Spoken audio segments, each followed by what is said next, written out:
Okay, hello, good day sa iyo, Cancer. So, ang basa natin ngayon is kung paano, kung ano ang daan sa kasaganaan mo, no, sa pagyaman mo itong 2026. Yan ang spread na gagawin natin, no. Salamat po sa mga nanood ng February natin, Panay Love Love. Ngayon po, sasamahan natin ng inyong, siyempre, wealth at abundance naman po kung paano natin makakamtan yan itong 2026. So, always remember, you have your own free will. Yan, so sisimulan na po natin paano yayaman si Cancer. So, kukuha tayo ng 5 card, no? Kukuha tayo ng 5 card dito. Palasahin lang po natin. Marami pong salamat sa patuloy na sumusuporta. Sa mga hindi pa po, pa-support naman po ang ating channel. Okay, so kukuha tayo ng 5 card. So, titignan natin ang iyong financial energy ng 2026. Yeah. Ayan, temperance. So, ito yung pangkahalatang vibe mo ng 2026, no? Ito yung sabihin natin, stable ba? Kailangan ng sipag o biglang swerte? May temperance ka. So, ang pangalawang card mo rito, paano kaya yaman ang opportunity? Dito lalabas kung saan magaling kung saan manggagaling ang pera, sa bagong business ba o sa promotions ba o sa isang hobby na pwede mong i-monetize, no? Meron kang four of wands sa lugar na yan. And then, ang third positions naman nak is five of cups. Ang harang, ang blockage, no? Ito yung ang pumipigil sa pagyaman mo. Maling mindset ba? Gastos ba o takot, no? Sumusubok pero nasa iyo is five of cups, no? You are looking sa nawala. So, understood na yan ng blockage mo, Cancer. So, sa iyong pang-apat na card, Two of Pentacles. Ito yung sabihin natin action at step na dapat gawin. Ano yung kailangan mong para magbukas ang pinto ng swerte, no? Halimbawa sa pag-aaral ba 'yan o bagong skill o pag-iipon, nasa iyo ang Two of Pentacles, no? Pero ito parang juggling o wag mag-juggling ang ano sa iyo. So tingnan nga natin ang outcome resulta. Ito yung ano yung magiging kalagayan ng iyong bulsa sa pagtatapos ng 2026, no? Kung susundin mo ang gabay ng mga baraha dito, no?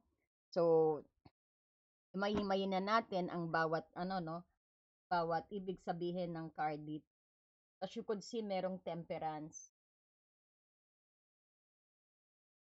Yung temperance na to is, this is a little bit patient, no? Konting pasensya.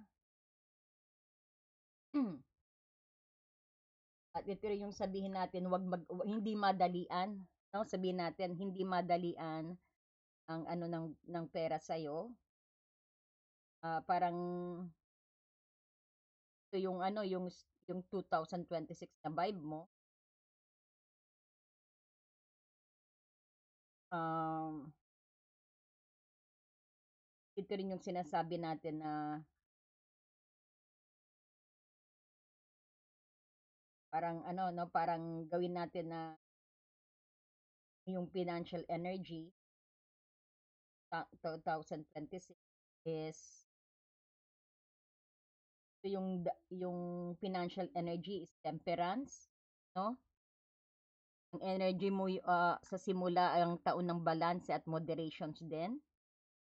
Ito yung pag hindi ka dapat bigla-bigla sa paggastos o pag-invest, no?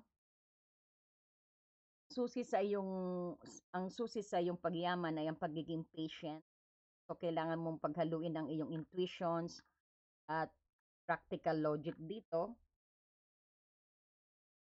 Nahihinay lang dahil ang pera ay darating sa tamang panahon. Ito yung divine timing na sinasabi, ang iyong financial energy, no? So, paano kaya yaman? Paano kaya yaman dito? Ito yung card ng celebration and stability. Sinasabi kong sa opportunity na posisyon. So, ang opportunity mo na nakikita natin, ang yaman mo ay magmumula sa real estate, no, Cancer? Or home-based business o family events. Maaring may kinalaman ito sa pag-ayos ng bahay or sabihin natin pagbili ng o sabihin natin pagbili ng property o isang negosyo na nagpapasaya sa mga tao, gaya ng party planning o food business. It's about building or sabihin natin solid foundations, no? Makikita mo ang iyong harang dito. Ang harang mo is Five of Cups, ang iyong blockage. Ang harang sa iyong pag-asenso ay ang regret o panghihinayang, no? So masyado kang nakatingin sa mga naluging investment, ayan, no? O mga pagkakataong pinalampas mo na trabaho o work sa karera mo noon. Dahil dito, no, hindi mo na napapansin ang dalawang basong nakatayo dito na puno ng new opportunities. So, wag hayaang pigilan ka ng iyong past failure para sumubok ulit, no? Mamaya ikaklaro natin ang ano, Five of Cups, no?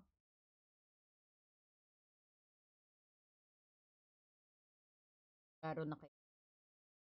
Yan na. So, ipaliwanag ko muna tong ano, ang iyong aksyon na dapat gawin. Kailangan mo maging flexible at master of balancing na kagaya dito sa temperance na sinasabi, no?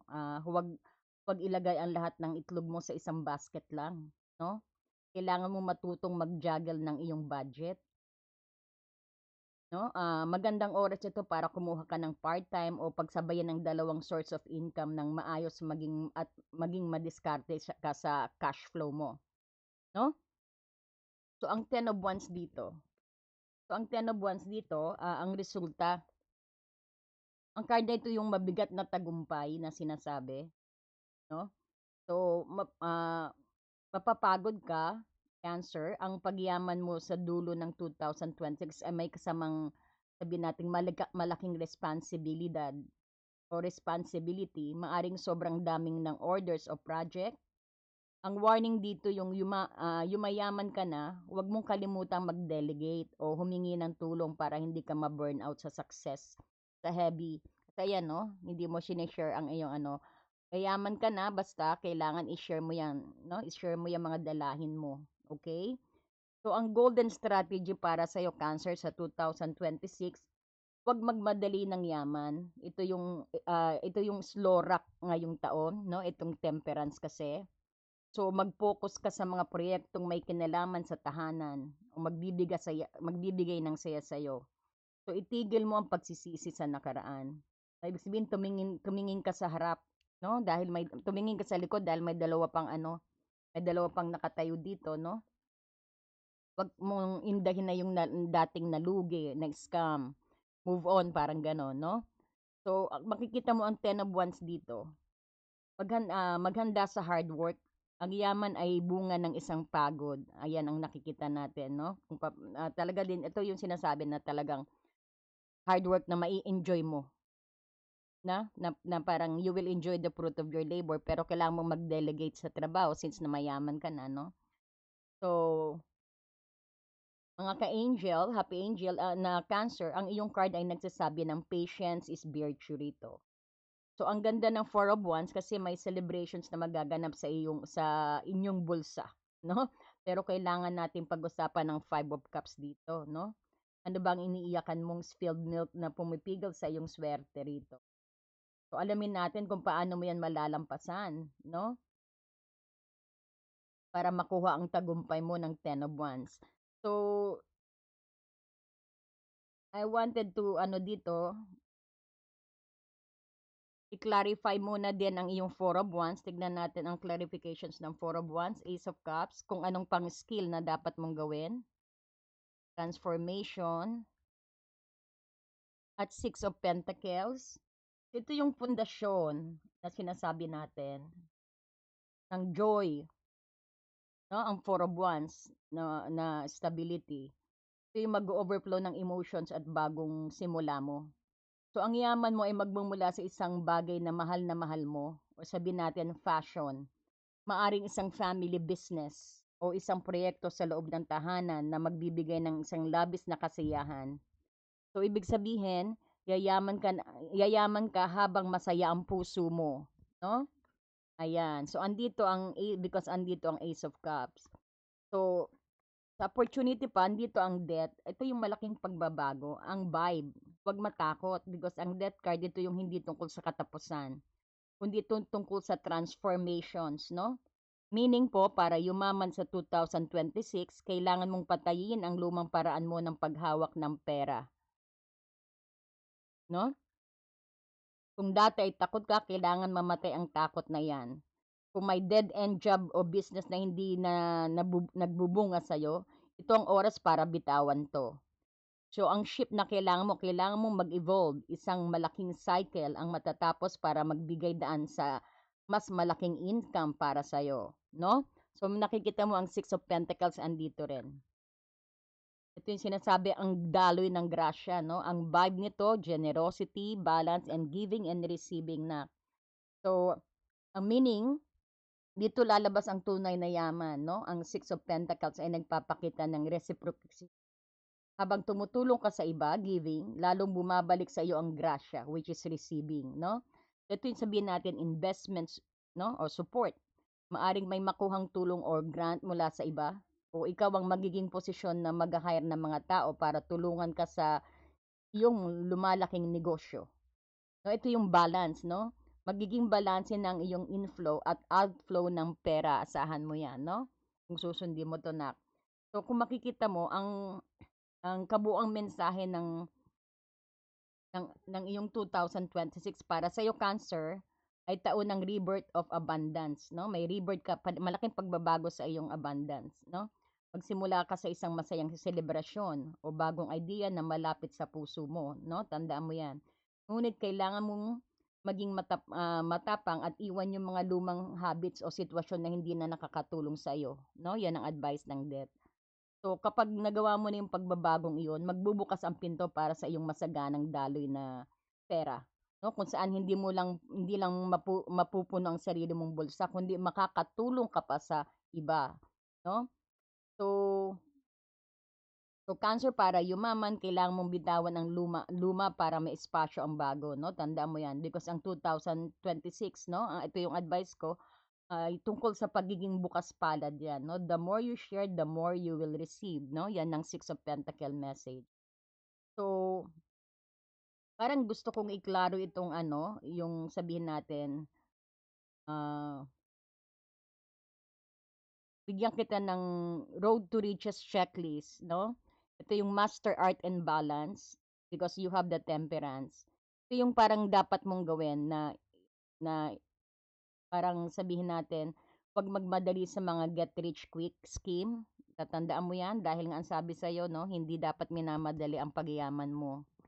Ang pagyaman ay hindi sa madalian na pera. Yung if you think na good, 'no, yayaman ka, hindi daw. Baka ma-scam ka kaya marami kang regret dito, 'no? Baka dati maraming nanloko sa'yo na akala mo easy money, akala mo darating na scam ka pala. So, pero kailangan mo ng iwaglit 'yan, 'no, i-let go na. So, 'yan ang pinapaalala sa'yo, 'no? Ang yaman mo ngayon taon para slow cook meal 'yan, 'no? Mas masarap kapag hindi minamadali, 'no? Mag-ipon ng paunti-unti pero constant dapat. So, mag-invest ka rin sa home base. Pag-isipan ng mga home base business, 'no? Ayan yung mga cooking, ayan yung craft online, ayan yung teaching online, 'no? Kung may plano kang bumili o mag-ayos ng property, ito yung magandang taon para simulan ang pundasyon mo, 'no? So, sinasabi rin dito, release the what if. What if, what if? Itigil ng pag-iyak sa mga perang nawala o maling investment noon. No? Mag-focus sa dalawang baso na puno pa ng iyong talento at mga bagong opportunity na haharap sa'yo. Ayan, no? Kaya mo na yan. Wag mo nang tignan yung natapon na tubig na ano na yan, no? So, ito rin, learn to juggle, no? Huwag matakot kumuha ng sideline habang may main job ka, no? Kasi may juggling dito. Ito yung action, no? Maging may diskarte ka sa pag-manage ng daloy ng pera, ng cash flow mo, no? So, ang pagiging flexible ay magliligtas sa iyo sa anumang crisis. Okay? So, prepare for the big load, no? Ten of Wands, dahil yayaman ka, magiging busy ka ngayon, no? So, ngayon pa lang, matuto ka na mag-delegate, no? Humingi ng tulong sa pamilya, no? Huwag mong pasanin ang lahat ng trabaho para hindi ka ma-burnout bago mo ma-enjoy ang iyong harvest dito, no? So, ang yaman ng Cancer sa 2026 ay bunga ng patience at hard work. Hindi ito tsamba. Ito yung pinaghihirapan. Kaya pagdating ng tagumpay, i-celebrate nyo to kasama ang iyong pamilya dahil sila ang iyong inspirasyon. No? Napakaganda ng mensahe sa'yo. So, kuha pa tayo ng guidance dito. So, tignan natin kung kailan darating ang kung ano ang darating pa sa'yo. What is coming pa gamit ang time frame.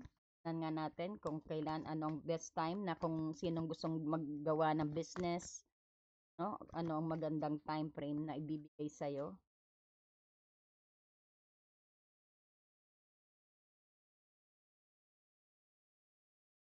Sabi, ayan, no? Lucky ka within 7 days. Sabi rito, determining the circumstances. May paparating ng 7 days within 7 weeks. That is the best time daw na magkaroon ka ng effort o mag-focus ka sa yung sa iyong pera, no? May nakikita tayo, this is the best time na mag-invest. 7 days to 7 weeks. That could be also papatakan 7 weeks ng May. So May is the good thing then na mag-invest daw, no? Wag kayo ano, no? Kumbaga may darating o hindi mag-invest, sabihin natin may darating na swerte sa iyo within 7 days to 7 weeks, no? Something is ano yan, paparating na, umiikot na. This is also a lucky number, no? Na 777. Ayan. You are lucky. Sinabing mag-gamble, Cancer, okay? So, ikuha tayo ng ano, Archangel card para sa'yo.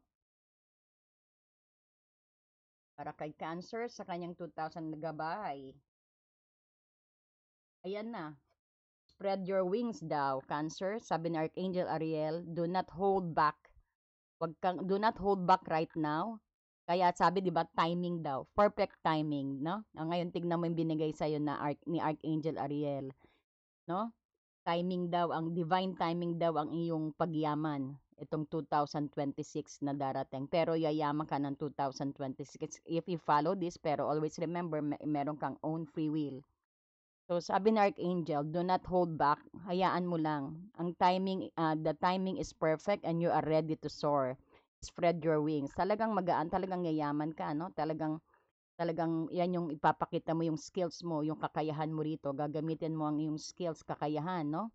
At talagang sa oras na magbigay ka, dodoble raw ang dating sa'yo, no? Parang this is about giving and receiving din. And you are divinely guided sa iyong journey sa pagyaman.